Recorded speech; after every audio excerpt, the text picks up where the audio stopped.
Hey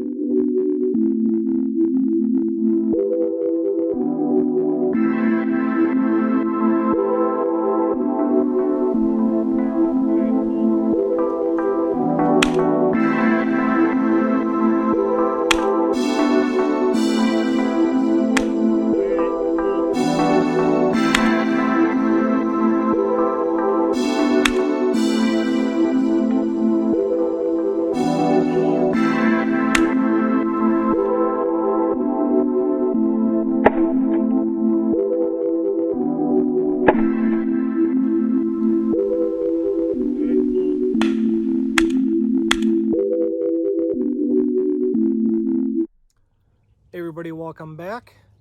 Thought I'd do a little duck hunting this morning. Got a couple ducks already. Not too much flying around right now, so I thought I'd do just a field review, a swamp review, if you will, of my new shotgun. New to me this year. This is the Franchi Affinity 3, made by Benelli. For me, this is quite the improvement over what I had before. I had a Remington 1100 that was chambered in 2 3/4. That's the biggest I could chamber, that model of shotgun that I had anyways. But this one is, I think it's just a touch under 7 pounds, which is a pound and a half lighter than my Remington. One big thing about this shotgun that people really like is it points naturally. So you shoulder it and it's just at the right spot where you need it to be. And I found that true to be with me. It points and shoots great.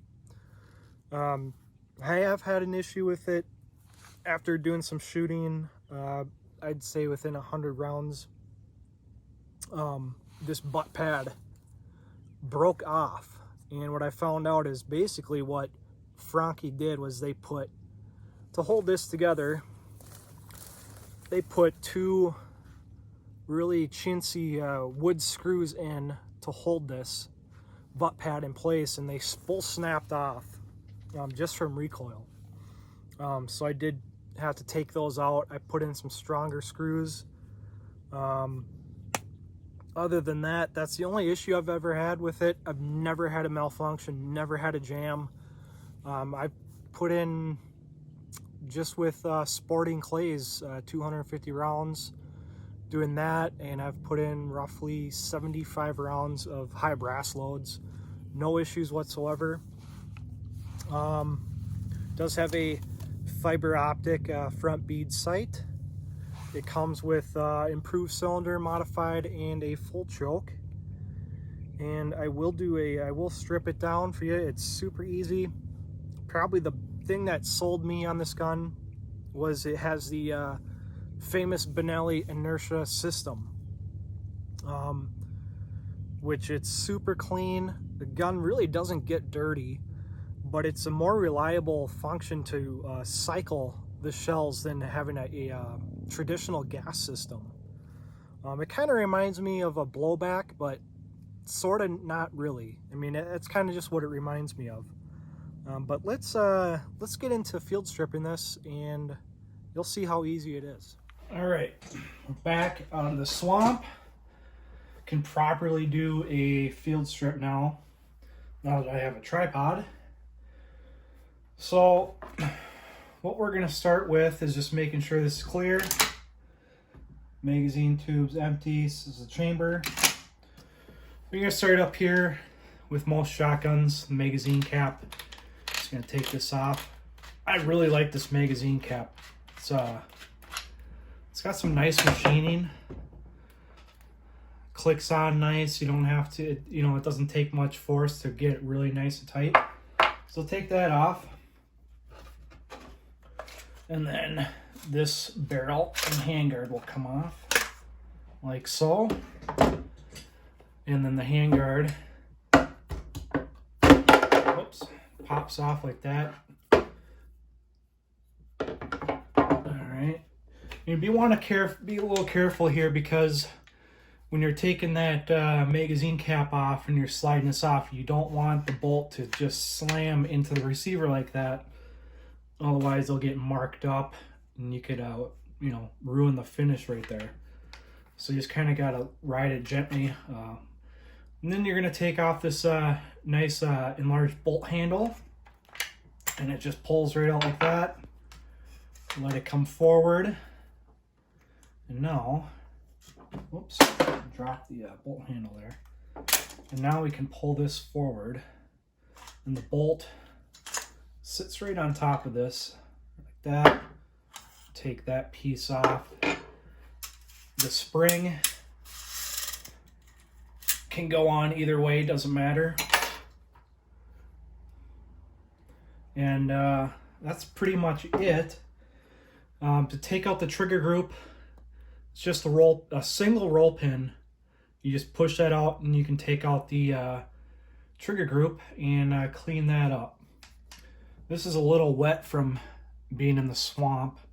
It's kind of been riding around in the kayak getting all wet. But like I said, I've had no issues with this whatsoever. Some pros and cons, I suppose. Pro, lightweight. Con, because it's lightweight, it has a little bit more recoil than you might be used to on heavier shotguns. But I prefer having a lightweight shotgun in the swamp. Let's see. Easy to aim, I think I said that before. And the con, you know, I haven't really noticed this on other folks' reviews of this shotgun, but, you know, like I said, this came off. What you want to do, if you do buy this, probably replace the screws with something, you know, stainless steel, something stronger than what they got. It's just really small wood screws that they had holding this in. And, you know, for the price, what did I pay for this? It's $100 more for the camo. So I think the MSRP is $7.99. And then it's like $8.99 for the camo. Might as well just pay the extra $100 for the camo, because you're gonna pay more, probably depending where you live and what kind of business. But they'll charge more than $100 to camo dip your shotgun. So it does have a nice. See if I can show you that follower, anodized orange follower, which is really nice. The Affinity, what is it? So this is like the base model Affinity. There's the Affinity Elite, which has the enlarged. It's kind of flared to get the shotgun shells in there a little easier. That's one thing about this shotgun. It's a little hard to load shells. Make sure, you know, you're pressing this down so your thumb won't get caught on this. So just hold that down when you're loading. What else? It does come with some shims. So right here, this is a shim that came already installed on the shotgun. And this is the shim that worked for me, but you have some other options where you can make it kind of cant up or down, depending on your, I guess, your shooting stance per se.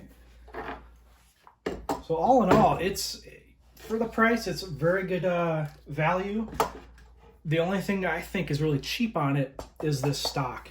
You know, unlike the Benelli's, this doesn't have a recoil mitigation system. It's just hollow, so there's really nothing there to help with the recoil. But that's about it, guys. Thanks for watching, and I'll catch you in the next video.